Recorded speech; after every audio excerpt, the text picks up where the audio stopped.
with respect to this particular form of information and ponder for a second. This is talk about, of course, Jesus, and we know how worldwide Jesus is embraced, et cetera, et cetera. And when he said, for example, two come together in my name, I'm there.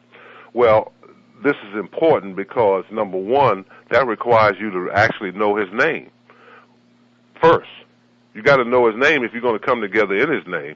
And so, of course, his name was not Jesus. That may be a surprise to certain people out there. His name was not Jesus. And it's important, and you may be saying to yourself, well, why is that important? Well, it's important because if he said come together in my name, then you need to know his name first. You need to know exactly what his name was if you're going to come together in that name. So his name was not Jesus. His name was, here it is, for those of you, write it down. You can, again, verify it or disclaim it, whatever you so choose.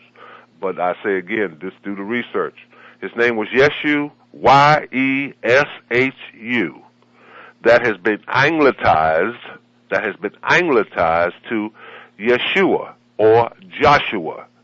Then ultimately Jesus, after it was manipulated by Constantine at the Vatican Council of Nicaea in 623.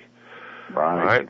So his name was, again, Yeshu, Y-E-S-H-U, middle, Ibn, which means Ben, Ibn, which means son by definition.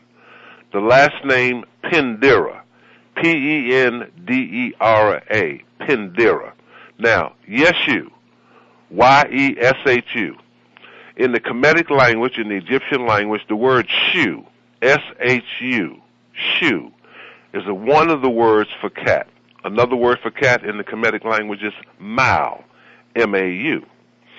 Now, shu, S-H-U, if you put a Y-A or a Y-E in front of S-H-U, Yeshu, the Y-A or the Y-E means I am. So I am Shu. I am Cat, Ibn, son of Pendera, Panther.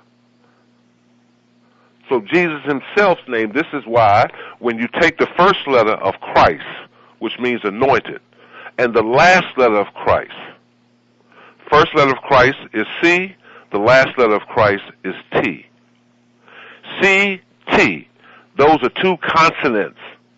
For me to bring those two consonants into English, I have to add a vowel point to make an English word out of them. So CT brought into English by adding the vowel point A in between the two consonants is cat. And our creators created a covenant with our creation. There's a bond, a binding bond between the cat-head creation. Adam Cadman was his name. Adam Cadman, K-A-D-M-O-N, Cadman. That name, Cadman, K-A-D-M-O-N, is synonymous or cognate to K-A-T-M-A-N,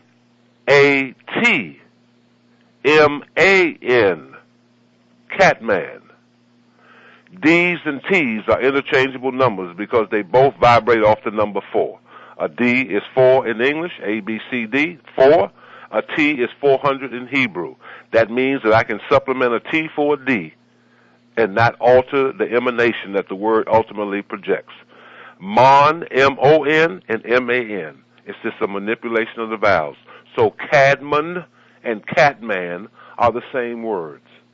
And so the covenant that was created between those who created us and this new being, this half hominid and half feline entity, those entities that created us are felines themselves. Michael, Raphael, Gabriel, Elohims, who created this new human being and created this covenant between us, this bond. The first letter in covenant is a C. Last letter in covenant is a T. Is that an accident? No, it's not. No, it's not an accident. And the European has known for years. We all, I mentioned this, Wally, if you recall, that we all here today, we all been influenced by television, and this particular commercial we've all seen before. And we could die today, come back 200 years from now, and if America still exists, I guarantee you they'd be playing the same commercial. It's a cat food commercial. And there's one cat that's been in this commercial for all of our lives. Multiple generations have seen this particular cat, and his name is Morris. Right. And the name Morris is Moor. Now, why give that cat that name? It's because, brothers and sisters, the European knows that the word Moor means cat head, and he knows you don't know. And he can put it in your face, and you'll never have a clue. And we've all been influenced by that. And so what we have is, again, this effort. Why is this important? Because we've been off frequency, and we have to get on frequency. And for us to get on frequency, we have to know thyself. And again, let's just do this process for decipherment. There's various processes of deciphering words. I just did a few with the first and last letter. That's one process. But the varying process, another one is assessing acronyms. Acronyms are the first letter in phrases. Example, FBI represents Federal Bureau of Investigation. CIA represents Central Intelligence Agency. Now, there's no accident that know thyself, know K, thyself T, are two consonants K, T, brought into English by adding a vowel point in between the two consonants, give you cat. Knights Templar. Knights Templar. K-T. That's no accident. I cannot tell a lie, George Washington said. Frankly, he never said that, brothers and sisters. May be surprised to some of you, but he never said that. Someone wrote that about him in the 1930s. A man by the name of Mason Weems wrote that about George Washington. But let's take what he said. He said, I cannot tell a lie, I cut down the cherry tree. Now, many folks in the Moroccan, in the so-called Moorish Science Temple movement, many of them have been able to make an association between the cherry tree and the Moroccan flag, and therefore highlight the point that prior to George Washington, there were Moroccan or Moorish presidents who were part of those 13 presidents before George Washington. And that, in fact, what they're saying there, he cut down the Moorish line of presidents. That's half of the discussion. The other half of the discussion is when you take the acronyms for cherry tree. Cherry, one word, tree, the other. CT again. See, he cut down the Moorish line. George Washington cut down the cat line that was running America. And here's a point, and I know may cause folks to pause and to sit back and say, is this guy crazy? I'm going to say it today for all to hear. And you can send people to Harambee and pull this back up, play on demand, and listen to it again. It'll never change. That America itself was named Kita or Kata here. What we call the United States of America was called Cat. Actually, it still is. I'm not talking about the United States. I'm talking about the United States of America. And here's how we've been able to verify that. Very simply. That the United States of America has the acronyms USA. United States of America. Now, many of the framers and the founders of the first Constitution, which is the Articles of Confederation. The Articles of Confederation was the first Constitution prior to the Constitution.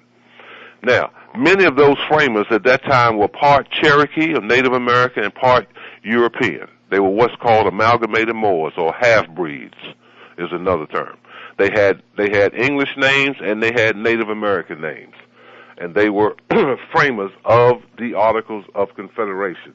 And many of them were the Cherokee or the so-called Kituwa tribe. Cherokee is the popular name, but the Cherokee never called themselves Cherokee. They called themselves Kituwa. And Kitu, K-I-T-U in Arabic, means cat.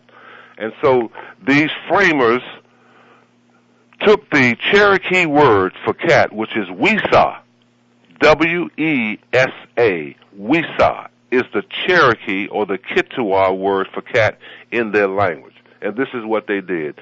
W-E-S-A. Now, a W is exactly what it says. It's a double U. It's two U's connected together. Double U. That means that the W is also convertible with the U. U. So W-E-S-A is the same, or cognate with U-E-S-A. Now, the process now requires what's called transliteration, meaning removing the vowel point from this particular U-E-S-A.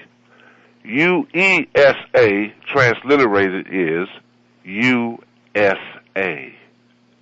So USA as an acronym for the United States of America is a code for the word cat in the Cherokee language.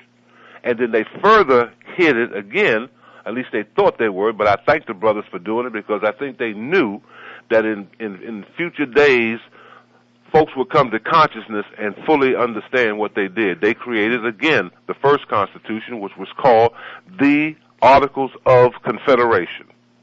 Now let's do the acronym assessment of that. The Articles Confederation. Again, the Articles Confederation, or T-A-C.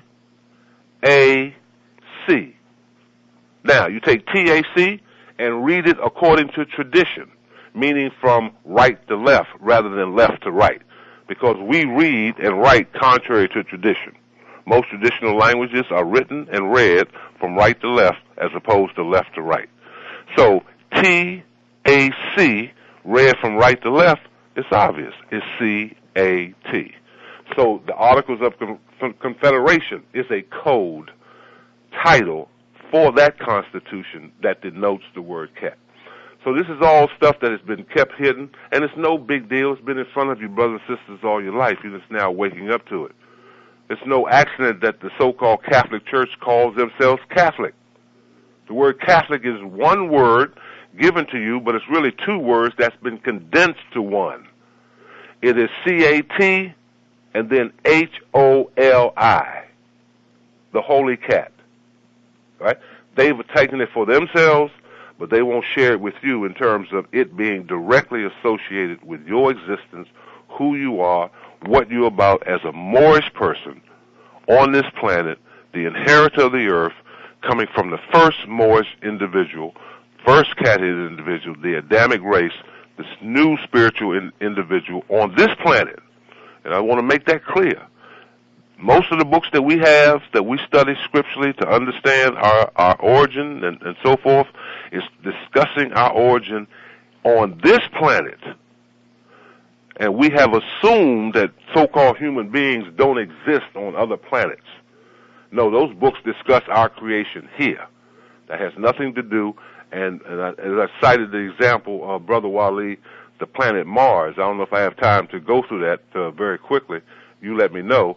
But the planet Mars was a word that stood out in my study as being one of the only planets, or frankly, the only planet that was expressed in the plural.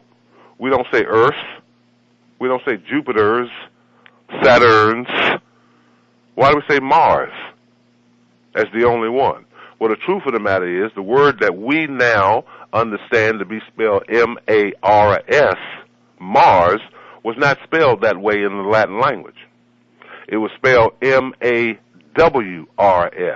or M-A-U-R-S. Now it makes sense. Moors. Not Mars, Moors. Because all they did with M-A-W-R-S is they dropped the vowel point U and give us M-A-R-S.